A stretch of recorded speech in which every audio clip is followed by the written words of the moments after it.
Il faut qu'on fasse nos propres expériences. Ça a fonctionné, ok, d'accord. Ça n'a pas fonctionné, ok, d'accord. Être entrepreneur, c'est déjà apprendre à trouver des solutions. Bonjour à tous, nous on est avec Donald, explorateur entrepreneur, mais comme je vous ai dit, on va à la rencontre, on va à la rencontre d'entrepreneurs, de cadres, d'employés aussi, enfin en tout cas des personnes qui bougent et qui font les choses. Donc Donald, présente-toi un peu et puis dis-nous ce que tu fais. Ok, d'accord. Alors, moi, c'est Bertin Donald, 44 ans.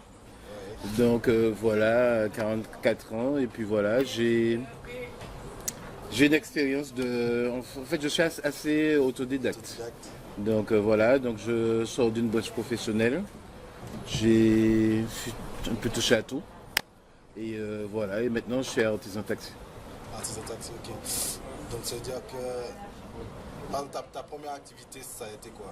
Même en tant que salarié. Euh, alors, mon premier boulot, en fait, on va dire plus job vacances, c'est Ouais, technicien de surface. En fait, je technicien sur place. travaillais en juillet et août dans Ok. une société de nettoyage, 2 mois, voilà. C'était pour pouvoir gérer tout ce qui est rentrée scolaire pour ne pas être dépendant des parents. Donc voilà, D'accord, donc déjà depuis tout jeune, 16 ans. tu as commencé on va dire, te gérer toi-même Ouais. au niveau financier. Qu'est-ce qui fait qu'aujourd'hui, tu aurais pu continuer par exemple, dans telle voie, mais non, tu as changé. Pourquoi? Ok, donc alors le cursus professionnel, c'est CAP, BEP, Bac Pro, construction et aménagement du bâtiment, tout ce qui est bois et compagnie. Donc je travaillais dans une société où on était sous-traitant pour Zanam, on faisait tout ce qui est réparation de portes, fenêtres, baies vitrées. Donc j'ai fait ça 1 an et puis voilà. Mais après mon bac pro, il faut préciser qu'après mon bac pro, j'avais la possibilité de faire un BTS, mais c'était uniquement sur la France et j'ai pas voulu aller en France en fait. Aujourd'hui, par exemple, on parle beaucoup aller virer de revenir au pays pour comment dire, entreprendre au pays, faire les choses que les jeunes restent parce qu'on a ce problème chez nous qui fait que les jeunes partent et ne reviennent pas. Qu'est-ce qui fait que, par exemple, toi, tu entreprends chez toi, pourquoi tu n'es pas parti quelque part Alors, ok, faut voir ça autrement. Faut voir ça autrement. C'est-à-dire que on a bien des gens qui sortent d'ailleurs et qui arrivent à fonctionner dans le pays. Tout à fait, tout à fait. Donc voilà, donc le problème qu'on a, c'est pourquoi les autres ils arrivent et nous, on est obligé d'aller dans l'autre sens. Tu aurais une réponse à ça si pourquoi extérieurement les gens viennent, ils investissent, ils font des choses ici et nous on regarde plus vers l'extérieur. Alors nous, on a un gros problème sur les réseaux en fait. Hein. Sur les réseaux parce que ceux qui viennent de l'extérieur, ils fonctionnent en réseau. Il y en a qui sont déjà sur place, qui ont les bons plans, qui, alors voilà, alors ils vont te dire, tu arrives, enfin moi j'ai compris comme ça, j'ai essayé d'analyser. Alors ceux qui sont sur place, ils ont leur réseau, leur truc, pour les maisons, tout, au niveau des banques. Donc ils vont arriver avec un projet, on va leur dire d'aller voir un telle banque, ça va Ça va fonctionner. fonctionner. Et pour nous, voilà quoi. Pour nous, ça ne va Ça pas va. forcément fonctionner alors qu'on est dans le pays. Selon toi, c'est dû à quoi justement? Mais La- c'est un fonctionnement. C'est un fonctionnement. Et on a une part de responsabilité parce que nous, on ne sait pas fonctionner en réseau. Qu'est-ce qu'il faudrait selon toi pour que cette mentalité-là, on va dire, évolue en fait? Alors, il y a deux choses. Le temps. C'est-à-dire, Le temps, ça va prendre du temps de changer les choses parce que on a beaucoup de choses qui sont en place dans le pays. Donc, pour changer ça, casser ça, même avec toute la bonne volonté, on aura du mal. Donc, déjà, premier facteur, temps. Et puis la nouvelle génération. Donc, on essaie de le faire, mais c'est pas évident.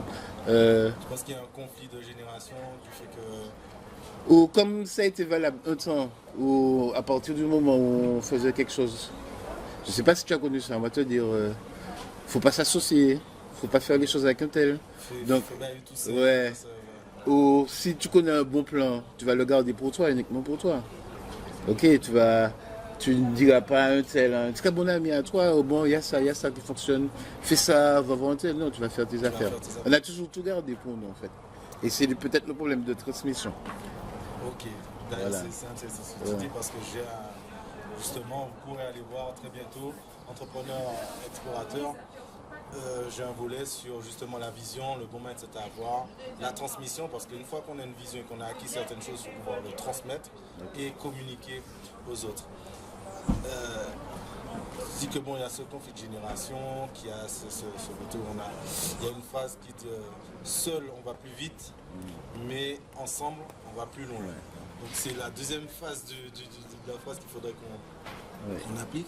Aujourd'hui, on a, comme je le disais tout à l'heure, un Afro-Américain, il arrive à s'identifier, je sais pas, un Will Smith, un Denzel Washington, un Obama maintenant, voilà. À la Caraïbe, si on devait s'identifier, selon toi, à qui on pourrait s'identifier? Honnêtement, je pourrais pas te dire. Moi, je sais que l'un des repères, on a 2 repères en Martinique, hein. C'est plus au niveau politique. On a Aimé Césaire, Alfred Marie-Jeune. Ok. Mais au niveau business, un référent ou à part bon, ceux qui ont déjà les possédants, mais quelqu'un qui va partir du bas, ok, en autodidacte, et puis vraiment qui a fait une expérience vraiment fulgurante, on n'a pas ces repères-là. Ça serait à travailler, le fait de, justement, comme tu disais, la transmission, et qu'en fait on est un modèle, si tu veux. Aujourd'hui, je pense que les jeunes, bref, quel que soit celui qui se lance dans une activité, comme modèle va prendre peut-être ses parents ou son entourage proche. Si tu avais quelques points comme ça à conseiller à ceux qui se lancent de manière générale, si tu avais un point un conseil à leur donner lors de leur lancement. Moi, je reste persuadé que tout ce qu'on voit, bon, pour ne pas stigmatiser, mais au bord de la route, dans les cités, je pense que nos jeunes sont découragés. Ils y croient plus. Et en fait, sous un projet, bon, Dieu merci, j'ai trouvé du monde qui m'a aidé, qui m'a conseillé.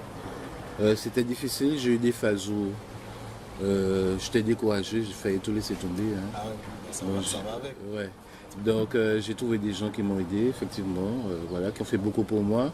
Bon, peut-être qu'après on n'est pas resté en bon terme, malheureusement, mais j'ai trouvé des gens qui m'ont aidé et qui m'ont permis d'aller voir les bonnes personnes.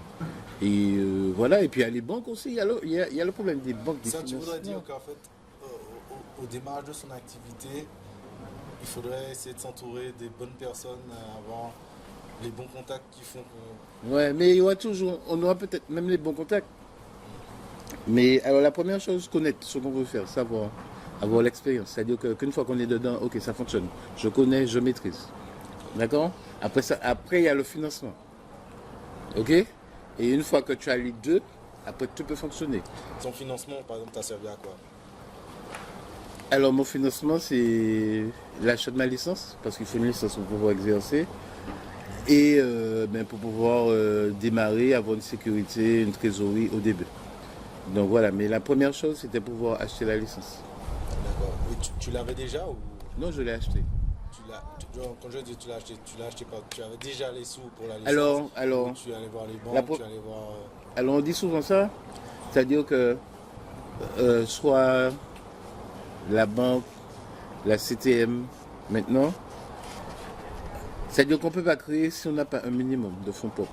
Et des fois même quand on l'a, moi je me rappelle que j'avais mon épargne, mais mon compte en banque tout dans une banque depuis plus de 10 ans, 15 ans, ils ne m'ont pas suivi. Donc des fois même qu'on a ça... C'est un réel frein pour toi, oui. le financement. Ouais. Après, voilà, il y a plein de paramètres qu'on entreprend. Il y a une question de chance. La personne sur qui je suis tombé a cru dans le projet. Et puis elle m'a dit, bon, dans notre portefeuille client... Elle a cru en ton projet, c'est important ce que tu dis. Oui. Tu me parles de chance, mais en même temps tu me dis, elle a cru en ton projet. C'est quand même que tu as apporté, tu as vendu ton projet qui a fait que... Mais elle y a cru parce que, en fait, elle m'a expliqué que dans notre portefeuille client, il y a cette activité et je sais que ça fonctionne. Et puis il y a une question de feeling. Elle a cru en moi. Jusqu'à maintenant, 5 ans après, on a de très bons rapports. Okay. Un feeling que tu n'avais pas forcément avec ton conseiller de ta banque habituelle. Celle que j'ai au début, Voilà, même quand ma fille est née, on a été la voir. Entre 5 ans après, ça a changé. Tu parles d'une chose assez importante là encore, tu me permets de rebondir à chaque fois. Tu me dis quand ma fille est née, c'est-à-dire tu as 10 ans, tu as ton compte et tout, tu as quand même une vie de famille, des enfants. Qu'est-ce que tu pourrais dire à ceux justement qui te disent, ben, ah mais je sais que par exemple, moi on m'a dit oui mais tu es célibataire, donc tu peux voyager, tu peux bouger, tu peux entreprendre et te casser la gueule, voilà. Qu'est-ce qui fait aujourd'hui que toi, même avec avoir une vie de famille, tu arrives à aller les deux et être indépendant? Il faut chercher l'équilibre. Il y a le travail, mais il ne faut pas oublier la vie de famille à côté. Donc il faut prendre le temps. Il faut chercher l'équilibre. Chercher En fait, l'équilibre, c'est-à-dire si ça va pas d'un côté, ça se ressentira de l'autre. Et... oui, et puis c'est-à-dire qu'on peut être à fond dans le guidon par rapport aux professionnels dans la semaine, mais trouver un moment, peut-être dans le week-end.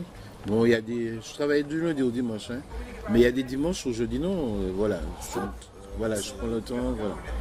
Comme ce week-end où tu profites Exact. de la famille, des amis. Exact. Tu l'as dit au départ, mais quand on est dans son activité, il y a des hauts, il y a des bas, on a besoin de soutien de sa famille, de ses proches.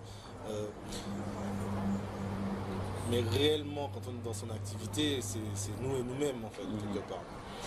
Dans les moments où tu es vraiment seul, dans ton business, dans ce que tu fais, qu'est-ce qui te remotive à partir, à repartir?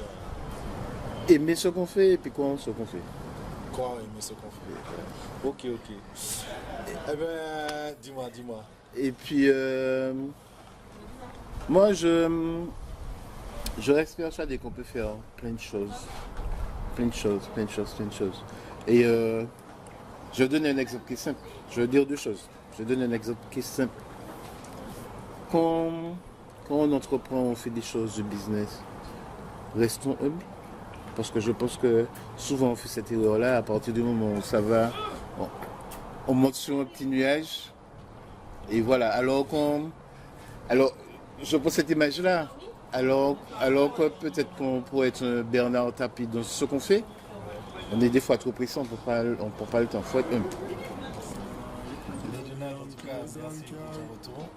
Et puis, voilà, l'idée c'est de vous donner, je pense que ça va inspirer certains à avoir les réalités, en fait, les bonnes choses comme les moins bons moments. Et puis, explorateur, entrepreneur, on continue. Et à très bientôt.